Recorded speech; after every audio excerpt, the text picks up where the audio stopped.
Enquête spéciale vous propose dans cet épisode un des cas d'enlèvement d'extraterrestres les plus connus au monde, celui de Travis Walton. Voici son histoire. Les faits se sont déroulés le 5 novembre 1975 dans la forêt de Sid Grave, dans l'Arizona. Travis Walton et ses 6 collègues étaient bûcherons.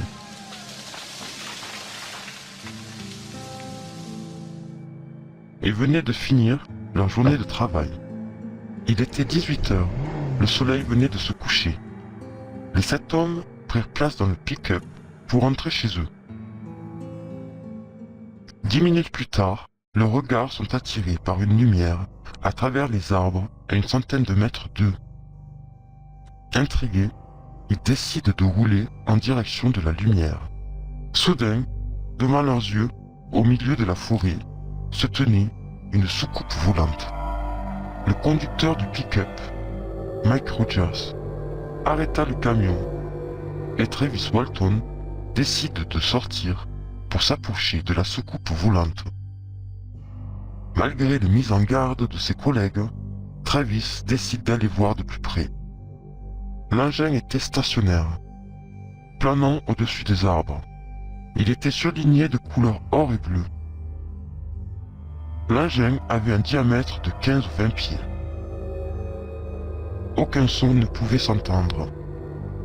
Mike appela à nouveau Travis afin qu'il revienne dans la camionnette. Mais Travis reste là, devant l'engin, figé et impressionné par le spectacle qu'il avait devant lui. Soudain, un coup de tonnerre surgit de la soucoupe, qui commença à vaciller de droite à gauche.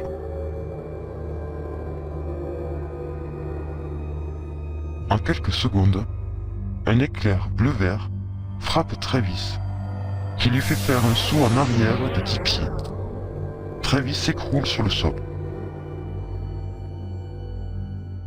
Pris de panique, les 6 hommes rallument le pick-up et partent à toute allure, en laissant Travis allongé sur le sol.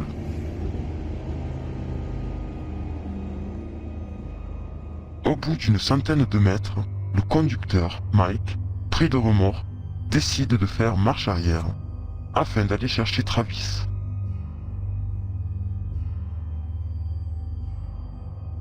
De retour sur les lieux, la soucoupe volante avait disparu. Éclairée par les phares du camion et une lampe de torche, les 6 hommes, groupés, ont cherché toute trace de Travis. Sans succès. Travis Walton reste introuvable. Après de longues minutes de recherche, les 6 bûcherons décident de rentrer au village afin de prévenir les autorités.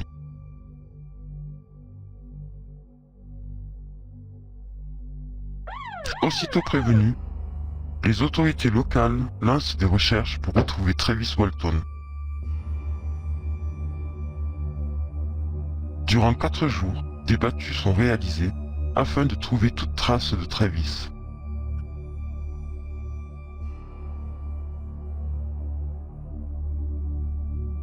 Très vite, les autorités ne croient pas en la version de l'enlèvement extraterrestre et pensent que les 6 collègues de Travis veulent dissimuler son assassinat. Le 9 novembre, 4 jours après la disparition de Travis, le shérif décide de les faire passer au détecteur de mensonges.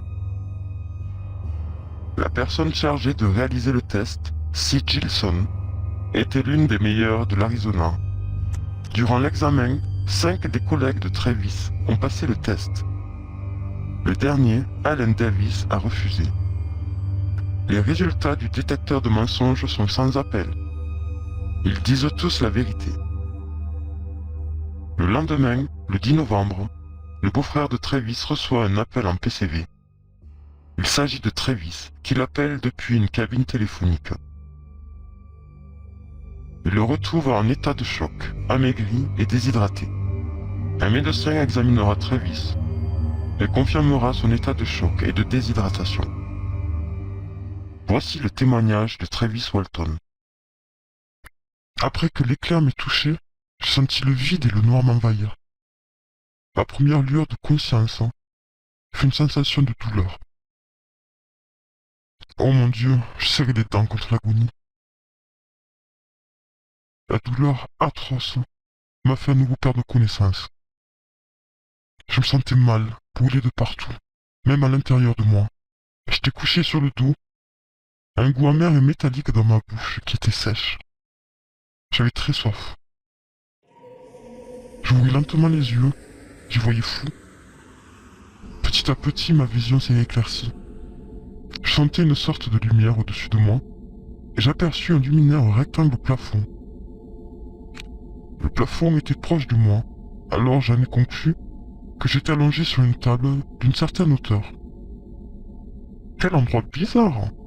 Où suis-je? Puis soudain, je me rappelle, la forêt, la soucoupe volante, l'éclair. Mais où suis-je? Oh mon Dieu, je suis à l'hôpital. Ils m'ont emmené à l'hôpital.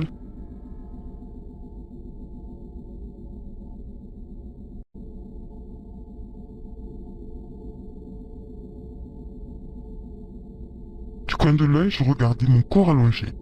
J'étais toujours habillé avec mes vêtements de travail. Je pouvais voir les figures floues des médecins, penchés sur moi, avec leurs masques blancs et leurs casquettes.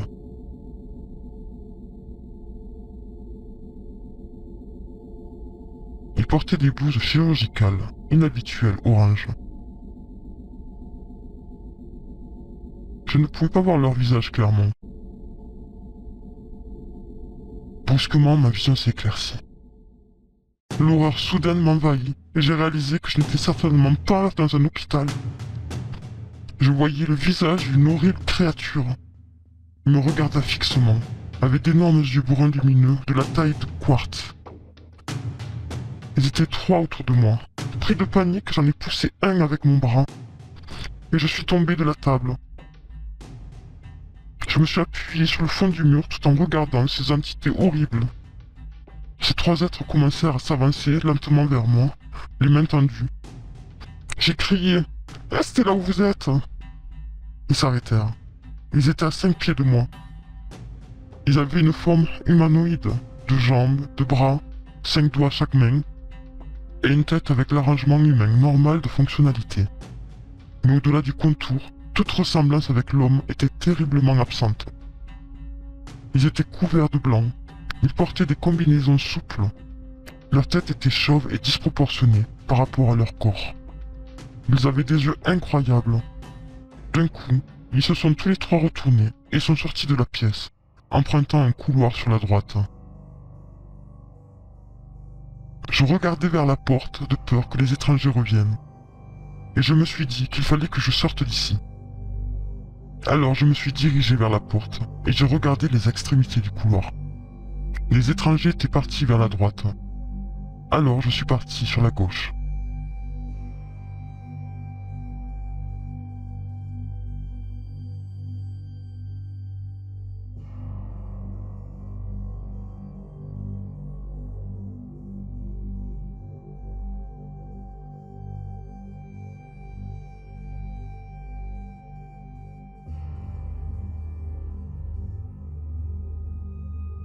J'ai longé le couloir. Une pièce était ouverte.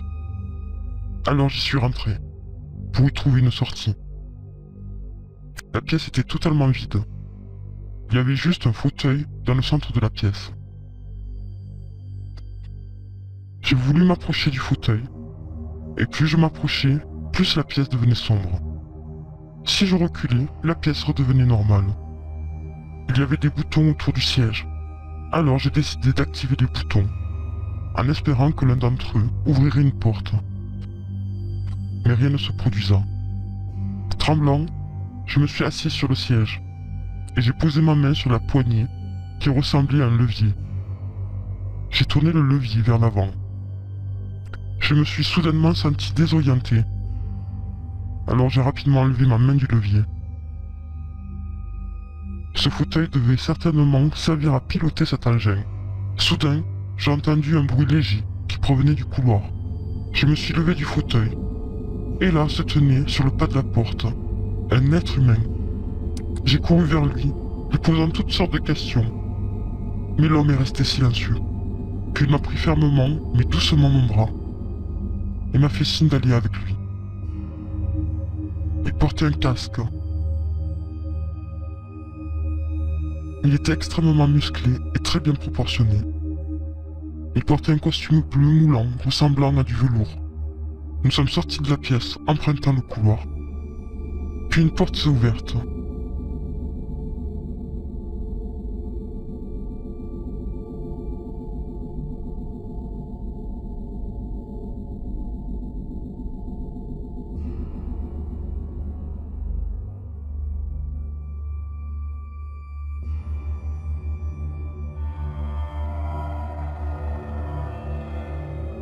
Nous étions dans une grande salle. L'air frais dans cette salle était agréable. Cette salle était immense, et dans le fond il y avait 3 soucoupes volantes, comme celles qui étaient dans la forêt. Nous avons traversé cette grande salle.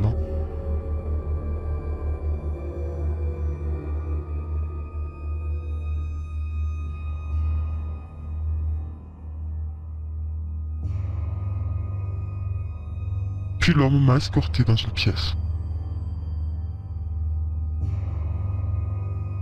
Mon intérêt a été immédiatement porté sur 3 autres humains. 2 hommes et une femme se trouvaient autour d'une table. Ils étaient tous vêtus d'uniformes bleu velouté. Les 2 hommes avaient la même musculature. Et la femme était aussi très bien proportionnée, avec les mêmes courbes qu'une femme normale. Leur peau était lisse et sans défaut. Je les ai implorés de me dire où est-ce qu'on était. Et quel était cet endroit? Ils ne m'ont pas répondu. Un des hommes et la femme se sont approchés de moi et m'ont pris chacun un côté de bras, puis m'ont amené vers la table. J'ai coopéré. Et de toute façon, j'avais l'impression de ne pas avoir le choix. J'ai commencé à protester. J'ai vu que la femme avait un masque d'oxygène dans les mains. Et ce masque était relié à aucun tuyau. Elle pressa le masque sur ma bouche et mon nez. J'ai voulu me débattre, mais je suis rapidement devenu faible. Ma tête a commencé à tourner, puis le noir m'a envahi. Quand j'ai repris conscience, j'étais sur le sol froid, sur la route des Berres en Arizona. J'étais couché sur le ventre. L'air froid m'a instantanément réveillé. J'ai levé les yeux et j'ai eu le temps de voir une lumière. C'était la soucoupe volante qui était au-dessus de moi. Elle est restée quelques instants au-dessus de ma tête. Puis la seconde d'après est partie à la verticale d'une vitesse phénoménale. Je me suis levé, j'ai regardé autour de moi et j'ai reconnu les lieux. J'étais sur la route qui menait au canyon des Berres. J'ai couru sur la route déserte, jusqu'à une station-service qui était elle aussi déserte. Puis j'ai trouvé des cabines téléphoniques et j'ai appelé ma sœur. C'est mon beau-frère qui a répondu. Il était minuit 5. Il m'a demandé où j'étais. Puis il a dit qu'il venait me chercher. Et quelques minutes plus tard, mon beau-frère et Douane sont venus. Ils m'ont aidé à monter dans la voiture. Ils étaient contents de me voir. J'essayais de leur parler de ce qui m'était arrivé. J'ai regardé l'heure. Il était minuit passé. J'ai dû avoir été inconscient pendant quelques heures. Je me rappelle avoir passé 1 ou 2 heures dans la soucoupe volante.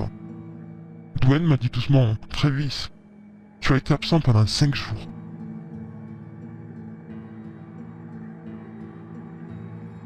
Voici le récit du témoignage de Travis Walton. Travis, lui aussi, est passé au détecteur de mensonges et il disait la vérité. En 1993, C. Gilson a eu l'opportunité de faire passer le test du détecteur de mensonges au dernier de la bande, Allen Dallis. Il disait lui aussi la vérité.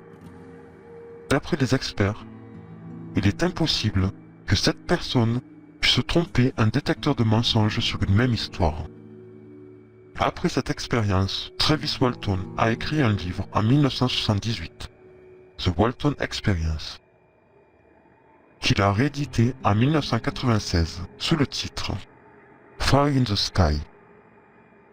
Un film du même nom est sorti en 1993 par Robert Lieberman, qui s'est inspiré de son histoire.